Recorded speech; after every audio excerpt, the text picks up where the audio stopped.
Welcome to the Startup Funding Espresso. I'm Hall T. Martin, where we talk about how to raise funding and invest in startups and the time it takes to drink an espresso. If you have a question about startup funding or investing, please go to the website, startupfundingespresso.com, and type in your question into the chat bot in the lower right corner to receive an answer. I hope you enjoy this episode.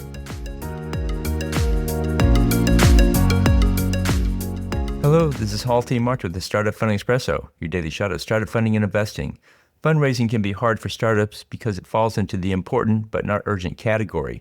The Eisenhower matrix shows 4 sectors: important and urgent, spurs immediate action; not important but urgent, delegate it; not important and not urgent, discard it; important but not urgent, plan for it. In fundraisers, when there's no pressing needs for the funding, it can be difficult to complete. Other tasks that are urgent can take precedence over the fundraise. This includes hiring employees, closing sales, and keeping clients happy.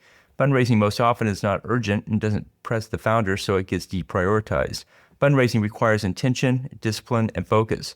Develop a fundraise schedule and map it out on your calendar. Set aside time for it each week, and set activity goals for the number of contacts you will make.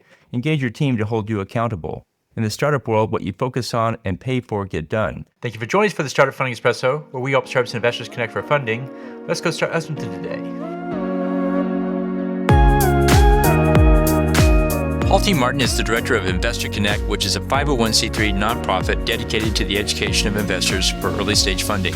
All opinions expressed by Hall and podcast guests are solely their own opinions and do not reflect the opinion of Investor Connect. This podcast is for informational purposes only and should not be relied upon as a basis for investment decisions.